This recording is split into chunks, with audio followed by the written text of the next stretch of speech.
প্রথম তথ্য অধিদপ্তর পদ আছে উচ্চমান সহকারী অন্যান্য পরীক্ষা আছে 2023। তো এখানে গণিত অংশের সমাধান আর বিসিএস লিখিত প্রস্তুতির জন্য যে কটা অঙ্ক এখানে দেওয়া আছে অনেক গুরুত্বপূর্ণ। তো 1 নম্বর প্রশ্ন, বর্গাকার একটি মাঠের ভিতরে চারদিকে 4 মিটার চওড়া একটি রাস্তা আছে। যদি রাস্তার ক্ষেত্রফল 1 হেক্টর হয় তবে রাস্তা বাদে মাঠের ভিতরের ক্ষেত্রফল নির্ণয় করুন। এখানে তাহলে বর্গাকার একটি মাঠের ভিতরে চারদিকে কয় মিটার চওড়া? 4 মিটার চওড়া রাস্তা, আর রাস্তার ক্ষেত্রফল দেওয়া আছে 1 হেক্টর। তবে রাস্তা বাদে মাঠের ভিতরের ক্ষেত্রফল নির্ণয় করার কথা নির্ণয় করতে হবে আর কি। তো ধরি রাস্তা বাদে মাঠের দৈর্ঘ্য ধরলাম কত? x metre. এটা হচ্ছে রাস্তা ব্যতীত বা বাদে। অতএব রাস্তা বাদে ক্ষেত্রফল সমান কত হবে? x স্কোয়ার বর্গ মিটার। অতএব রাস্তা বাদে মাঠের দৈর্ঘ্য x বিয়োগ এখানে 4 গুণন 2, কারণ 4 এখানে মিটার যেহেতু চওড়া আর এখানে দৈর্ঘ্যটা কি 2 দিকেই আছে, এই কারণে 4 গুণন 2 সমান হচ্ছে কি x বিয়োগ 8 মিটার। অতএব রাস্তা বাদে মাঠের ক্ষেত্রফল হবে x বিয়োগ 8 তার উপর বর্গমিটার। প্রশ্ন মতে একটা রাস্তা সহ আর রাস্তা বাদে দুইটির বিয়োগফল হতে হচ্ছে রাস্তার ক্ষেত্রফলের সমান। তা আমরা জানি যে এখানে 1 হেক্টর সমান হচ্ছে কত? 10,000 বর্গমিটার। এই জন্যে এটা 10,000 বর্গমিটারের সমান, 1 হেক্টর যেহেতু, তাহলে এখানে 1 হেক্টর সমান হচ্ছে 10,000 বর্গমিটার। এই কারণে 10,000 নেওয়া আছে। তো এটাকে সূত্র করে দিলে এটা হয় square minus x square plus 16x বিয়োগ হচ্ছে 64। তো এখানে স্কোয়ার কাটা যাবে, আর 16x সমান কত হচ্ছে 10,000 যোগ 64, তাহলে 10,064 ভাগ 16, এটা হচ্ছে এক্সের ভ্যালু। তাহলে এক্স ভাগ করলে হচ্ছে কত? 629। তাহলে এক্স সমান কত? 629। অতএব রাস্তা বাদে এখানে যদি আমরা ক্ষেত্রফল নির্ণয় করি, রাস্তা বাদে মাঠের দৈর্ঘ্য সমান 629 বিয়োগ হচ্ছে 8 সমান হচ্ছে কত? 621। তাহলে রাস্তা বাদে মাঠের ক্ষেত্রফল সমান হচ্ছে 621 স্কোয়ার সমান 38। এখানে দেখা যাচ্ছে 3,85,641। এটাকে যদি আমরা 10,000 দ্বারা ভাগ করি তাহলে কত হয়? 38.56 হেক্টর। তাহলে এটা হচ্ছে 38.56 হেক্টর। এটা হচ্ছে রাস্তা বাদে মাঠের ক্ষেত্রফল। এখানে মাঠের ভিতরে ক্ষেত্রফল বা ওই রাস্তা বাদে মাঠের ক্ষেত্রফল একই। অ্যান্সার হচ্ছে 38.56। গেল 1 নম্বর। এবার 2 নম্বর প্রশ্ন ছিল, এটা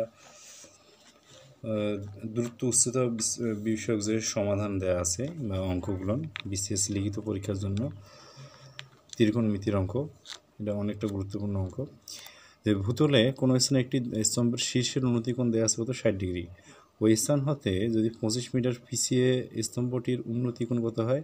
30 ডিগ্রি। মানে পিছিয়ে গেলে 30 ডিগ্রি হবে। স্তম্ভটির উচ্চতা নির্ণয় করুন। এখানে উচ্চতা নির্ণয় করতে হবে। তো ধরে নিলাম এখানে উচ্চতা হচ্ছে কি এবি হচ্ছে উচ্চতা, আর প্রথমে ছিল কত? 60 ডিগ্রি ডি বিন্দুতে, পরে সি বিন্দুতে আসলে কত হয়? 30 ডিগ্রি। তাহলে উচ্চতা এবি, বিডি সমান ধরলাম এখানে এক্স, আর সিডি সমান 25 মিটার। তো প্রথমে ত্রিভুজ এবিডিএ, এখানে ত্রিভুজ এবিডি দেওয়া আছে এবিডি। তাহলে এবিডিএ যেহেতু 60 ডিগ্রি উৎপন্ন করা আছে, তাহলে লম্ব আর ভূমির সম্পর্ক, তাহলে আমরা লিখতে পারবো টেনটা হচ্ছে লম্ব ভাগ ভূমি। তাহলে টেন 60 ডিগ্রি সমান হচ্ছে কি এবি ভাগ বিডি। বিডির মান এক্স আর এবি, এখানে তো এবির মান বের করবো। তাহলে টেন 60 ডিগ্রির মান হচ্ছে কত? √3।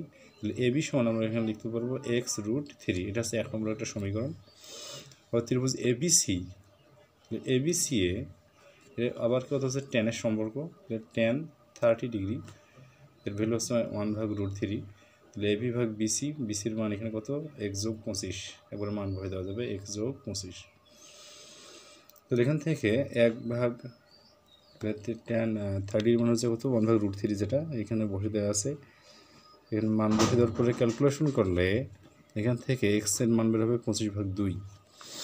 এক্স এর মান কত বের হচ্ছে? 25 ভাগ এখানে 2 বের হচ্ছে। তাহলে 1 নং থেকে আমরা যেটা লিখতে পারবো এবি সমান এক্স √3 বলতে 25 ভাগ 2 গুণন √3। তো এখানে 2 দিয়ে 25কে ভাগ করে যে √3 মান আমরা গুণ করি, তাহলে মান বের হবে 21.65 মিটার। তাহলে উচ্চতা হচ্ছে এখানে 21.65 মিটার। এটা অ্যান্সার। এবার আসছে 3 নম্বর প্রশ্ন, উৎপাদকের বিশ্লেষণ। এটা 43তম বিসিএস লিখিত পরীক্ষায় এই ধরনের একটা প্রশ্ন ছিল, কিন্তু প্রশ্নটা ভুল। তো উৎপাদক করার জন্য আমরা প্রথমে যেটা দেওয়া আছে a-1 x square plus a square x y plus a plus one y square. তো এখান থেকে ধরে নিলাম প্রথম যেটা সহগ দেওয়া আছে এক্স স্কোয়ারের এক্স স্কোয়ারের সহগ এ মাইনাস ওয়ান সমান ধরলাম পি, ওয়াই স্কোয়ারের সহগ এ প্লাস ওয়ান ধরলাম হচ্ছে এখানে কি কিউ, এটা কিউ দিয়ে দিছি। তাহলে যদি আমরা ওই দুটো গুণ করি পি কিউ, গুণ করলে কত হচ্ছে এ স্কোয়ার মাইনাস ওয়ান সমান পি কিউ, এ স্কোয়ারের মান হচ্ছে কি পি কিউ প্লাস ওয়ান। এখানে গুণ করার অর্থ হচ্ছে যেহেতু উপরে প্রশ্নে এখানে দেওয়া আছে এ স্কোয়ার এক্স ওয়াই, এখানে এ স্কোয়ারের ভ্যালুটা বের করা, এই কারণে এই গুণটা করা আছে। তো প্রদত্ত রাশি যেটা a minus one x square plus a square x y plus a plus one y square, এখানে ভ্যালুটা যদি বসে দেই এ মাইনাস ওয়ানের মান পি পি এক্স স্কোয়ার, এখানে এ স্কোয়ারের মান হচ্ছে p q plus one into x y, a plus ওয়ানের মান হচ্ছে কিউ কিউ ওয়াই স্কোয়ার।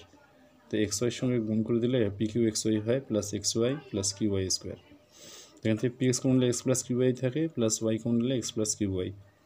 দুটো থেকে আমরা যদি কমন নিই তাহলে x plus q y into P x plus y. এবার কিউ আর পি এর মান বসালে হবে x plus a y plus y আর x minus x plus y, এটা হচ্ছে উৎপাদক। তো এই ছিল প্রশ্ন।